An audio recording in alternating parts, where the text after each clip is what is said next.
It's time for some oatmeal muffins. I've done a similar thing earlier in quarantine with like a buttermilk oatmeal bread, but we're gonna do it muffin style, and this is all that we need. So let's whip these up and be ready for some delicious flavor. For a fabulous recipe that we are gonna do today, we're gonna use buttermilk. Now that's our base of this, and it makes this recipe so outstanding. Now, originally, this recipe said that you're supposed to soak a cup of buttermilk, a cup of oats in the cup of buttermilk, and let it like soak around. But I don't have time for that. So I'm just gonna let it soak while I'm mixing all my other ingredients in, okay? So we're gonna use flour. Whole wheat flour would be amazing. If you wanted to make these gluten-free, I say do it. Coconut flour, oh my gosh, you guys. Almond flour. Oh, I love it when I finish the back. That's fantastic. Then we're gonna do some salt, a half a teaspoon. We're gonna do baking soda and baking powder. It's gonna be great. Oh, I need to get my other thing of baking soda. Be back in a sec. Found it. I was out of baking soda and I asked for Mother's Day for baking soda, and Chris got me this like 2-pound box of baking soda. I wonder how long this is gonna take me to finish. But we'll do our baking soda. We'll do our baking powder. We need more baking powder than baking soda.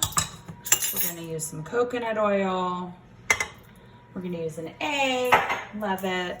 Hope everybody is working on their one-handed cracking techniques. And some brown sugar. Now you see, is Marissa really measuring anything? You guys, no. Right now, I'm not measuring anything.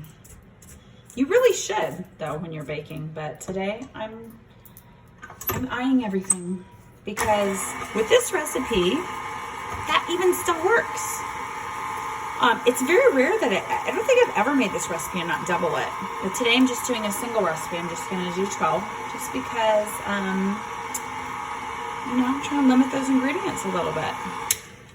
So you saw how fast that came together? A minute, ready.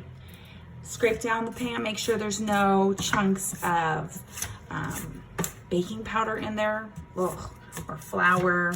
Make sure that's all in there, and let's scoop them into our muffin tin.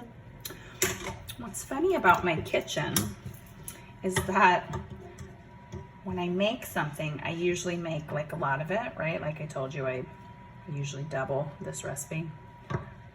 Well, sometimes triple.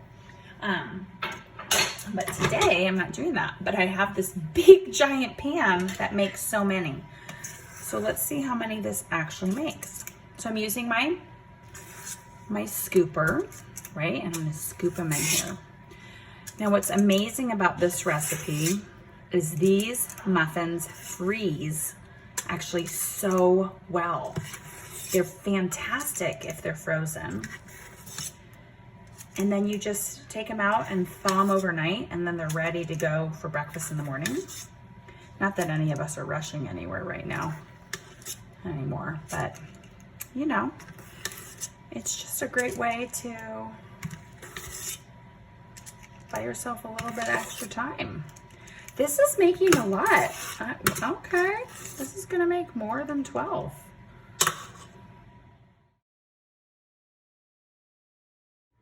And here we go, friends. Here's our buttermilk oatmeal muffins. Remember, freezable. It's okay to double it. You're gonna love them. See you next time.